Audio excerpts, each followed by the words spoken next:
नमस्कार। आज हम भारत इलेक्ट्रॉनिक्स लिमिटेड यानी बीईएल को जरा गहराई से जानेंगे। ये वो कंपनी है जिसे हमारी सेना की इलेक्ट्रॉनिक आंखें और कान कहा जा सकता है, और ये भारत की राष्ट्रीय सुरक्षा का एक बहुत ही मजबूत स्तंभ है।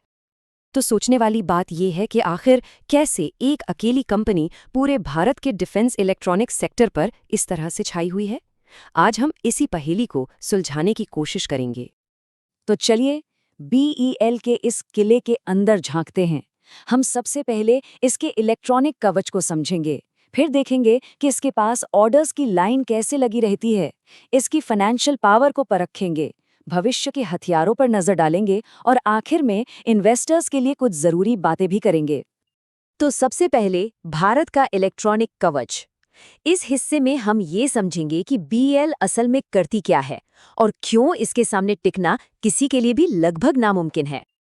बीईएल, जो कि एक नवरत्न पीएसयू है, मतलब एक टॉप सरकारी कंपनी, ये हमारी सेना के लिए सबसे मॉडर्न इलेक्ट्रॉनिक सिस्टम्स बनाती है। जरा सोचिए, रडार, मिसाइल सिस्टम के सेंसर, ड्रोन, कम्युनिकेशन इक्विपमेंट, ये सब कुछ। असल में देश की रक्षा में जो 85% से ज़्यादा इलेक्ट्रॉनिक्स यूज होता है, वो यहीं से आता है। अब सवाल ये है कि बीईएल को इतना खास क्या बनाता है। वो है इसका मोट, यानी एक ऐसी सुरक्षा खाई जिसे पार करना मुश्किल है। देखिए, डिफेंस इलेक्ट्रॉनिक्स में 10 से 20 साल तक की R&D और लंबे चौड़े सर्टिफिकेशन प्रोसेस लगते हैं।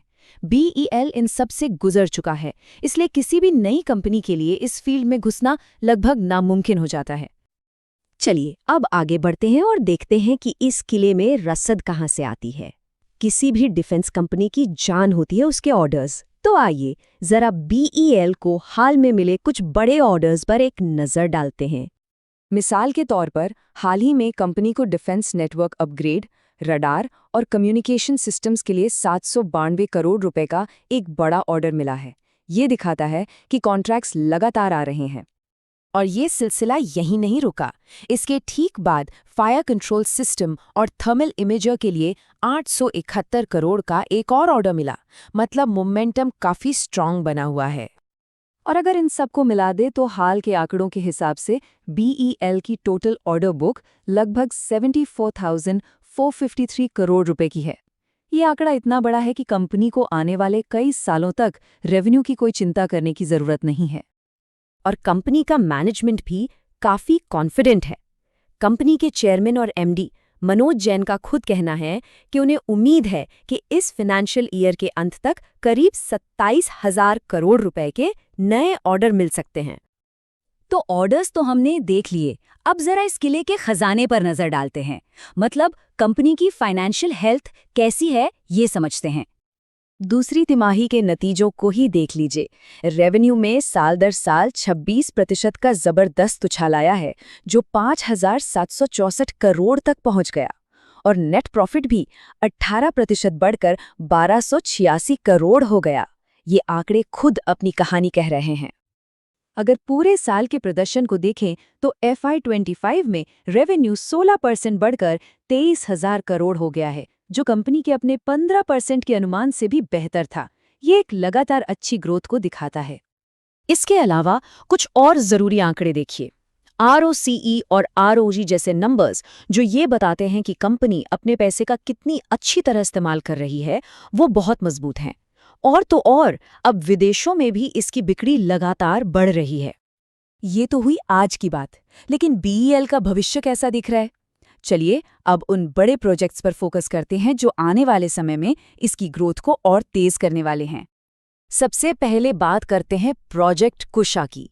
ये DRDO और बीईएल मिलकर एक स्वदेशी long range air defence system बना रहे हैं, जिसे भारत का S-400 का जवाब माना जा रहा है। और बीईएल के लिए इसका मतलब हो सकता है 40,000 करोड़ रुपए तक का ऑर्डर।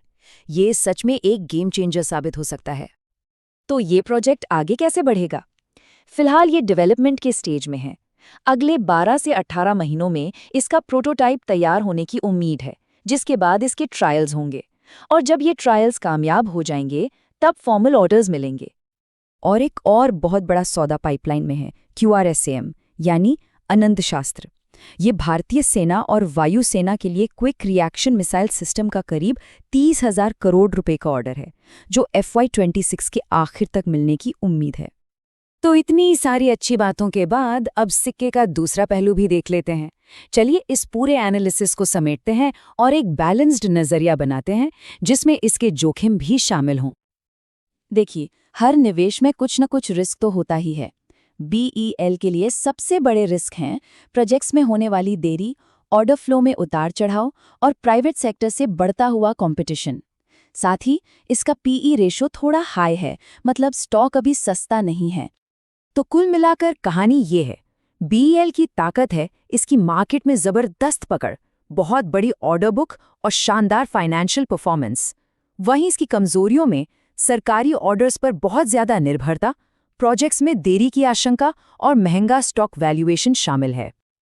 तो आखिरी फैसला क्या होना चाहिए? देखिए, अगर लंबी अवधि के लिए सोचें तो कुशा और QRSM जैसे बड़े प्रोजेक्ट्स की वजह से ग्रोथ की संभावनाएं बहुत मजबूत हैं। लेकिन शॉर्ट टर्म में क्योंकि वैल्यूएशन हाई है तो थोड़ी सावधानी बरतनी चाहिए। हो सकता है कि गिरावट में खरीदारी करना एक बेहतर रणनीति हो। तो अंत में सवाल यही है, एक तरफ BEL की किले जैसी मजबूत मार्केट पोजीशन और भविष्य के बड़े बड़े ऑर्डर्स हैं, तो क्या इसे कोई रोक सकता है, या फिर इसका महंगा वैल्यूएशन ही इसकी राह का सबसे बड़ा कांटा है? इस पर विचार करना बहुत जरूरी है।